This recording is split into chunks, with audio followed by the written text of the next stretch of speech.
Samahan nyo nga ho kami ngayon sa ilaw dahil ho kami maglalaban ng tubal. Ay di ga ho tayo ibinagyaw. Ay di ang atin hong tubal ay naipon ng naipaw. Sa sobrang bigat nga ho ay hindi na ho kinain ng tricycle ni Parindayaw. Ay di tagtulak ho ngayon yung mga sakay sa likor. Hindi ko humatan siya aring aking dalawang kapater na aray. Di naman ho hindi ka siya. Ay di aring isang aray ay pinipilit isuksok sa luaw pa. Dinawaan na nga lang ho ni Parindayaw ng paraan at talaga naman ho magbababag ang dalawang bunsong iyaw. Maikwento ko lang din ho sa inyo ay aray ho nangyari sa amin nung kasagsagan ho ng bagyaw at marami ho nagtatanong kamusta ho kami din sa amin. Sobrang lakas nga ho ng hangin din at talaga namang ho nagbaklian ho ang mga puno at saging. Din naman ho sa amin sa Taysan ay talagang masasabi ko maswerte pa ho kami dahil nga ho hindi ho nagkaroon ng landslide. Na ako'y nalulungkot sa aking mga napapanood sa TV na talagang natakloban ho ng lupa ang bahay. Kunti man ho ang aking naipadalang tulong ay sana ho ay makatulong ho sa inyo.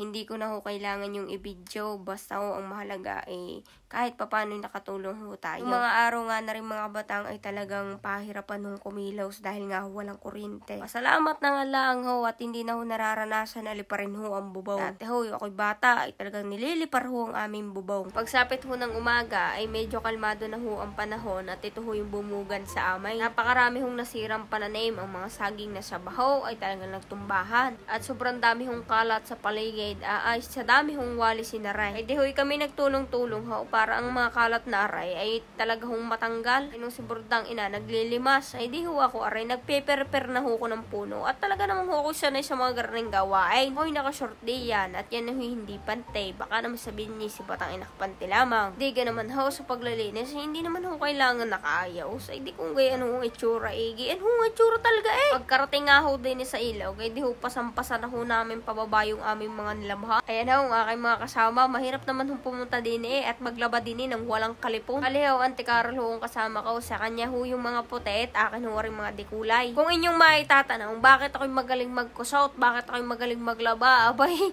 ako ho'y lumaki sa bundok. Ako ho'y lumaki sa garning lawa. Nung kami ho'y kabataan, wala pa hong washing machine kami. Are na lang ho, agwanta sa ilaw at aring kusot. Are ho ang isang halimbawa ng hindi ho marunong magpiga ng damit ay bumawi naman sa pagkukusot sining. Naisip ka ho, pagka ho garning kaganda ang ilaw ay talaga hong magandang maglaba. Ako doon sa tipid sa tubig, hindi na magbabayad sa laundry, ay di ang kalaban nyo lang ho din ay sakit ng katawan at pagaw. Di tsaga-tsaga lang ho at talaga namang ang paglalaba naman ho yung masarap gaw ay lalo na ho kung sa ilaw at anli ang tubig. Sigurado naman ho malinis ang laba at bugbog pa lamang ay kitang-kita na ninyo. Areho ay para lamang sa mga taong hindi ho alam ang ginagawa ni Parindayaw. Yan parang kahoy na makikita ninyo mga kabatang, ang tawag diyan sa amin ay pamugbog. Bali ito ay ginagamit para mas matanggal pa at mas malinis pa yung basahan o kung ano man yung bubugbugin mo. Ay ang sunod naman ho ay pagtataktak. Ano kang tawag sa inyo riyan? I-comment nyo nga ho. Hindi ko alam kung para sa areho taho ay pampasipag ng mga maglalaba. Ay di rin na nga ho, halip na makapaglaba ay napasayaw na lamang. Din ho sa ilaw, pagka ho kayo tinatamad na maglaba at ayaw na ho ninyo sa damit, ay di pa-honor ninyo.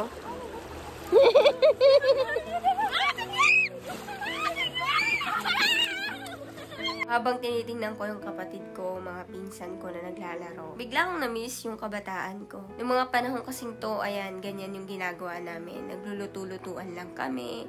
Alam niyo yung lata ng sardinas, dun kami nagluluto. Tapos, lahat ng dahon na makikita namin, niluluto namin yun. Na nakakatuwa kasi ginagawa pa rin ng mga pinsan ko. Na ang dami yung maaalala na dati ganito lang kasimple yung buhay. Ganito lang yung ginagawa namin. Na habang tumatanda ka, pabigat ng pabigat yung mga problema pinagdadaanan. Na dati, pwede kang magsumbong, pwede kang pumiyaga kung nasasaktan ka. Pero syempre, matanda na tayo at nakakahiya naman kung pipiyaga ka sa harap ng madaming tao, diba? Excited akong tumanda nung bata ako. Talagang, pag may nakikita akong matanda na may trabaho, sabi ko sa sarili ko, balang araw, magkakatrabaho din ako, tatanda din ako. At ngayon, pinagsisihan ko na yun na sana in-enjoy ko pala yung pagiging batang musmus ko na walang alam sa mundo. Na tipong ang iniiyakan lamang ay yung lollipop na nalaglag sa lupa. Masaya din naman maging matanda, lalo na kung kaya mong i-handle yung stress, lahat ng pinagdadaanan mo sa buhay. Kung kaya mong lumabas, kung kaya mong makipag-banding sa pamilya mo, gawin mo. Or minsan, try mong makipaglaro sa mga bata. okay lang din naman pala maging isip bata minsan. Personally, pag nalulungkot ako sa bahay, lumalabas lang ako, kung saan ako pumupunta. At ayan, simpleng buhay lang. Kain ka lang, tas pang ulam mo, bagoong. Kahit anong ulam, walang reklamo. Kasi the more on na nagre-reklamo ka sa buhay, mas magiging malungkot ka niyan. Normal lang naman magreklamo, pero yung reklamo mo, gawan mo ng paraan. Kung ayaw mo na magulam ng bagoong, di magtrabaho ka pag trabahuhan mo yung itlog. O kaya naman kumuha ka sa pugad. Kung may alaga kang manok. May problema nga yung kapatid ko dito dahil napapagod na siyang maglaba, kaya tinulungan ko. At ayan, pinadala ko na lamang sa baha yung mga damit niya. Ganun lang, kung nahihirapan yung isang tao, tulungan mo na may problema ulit.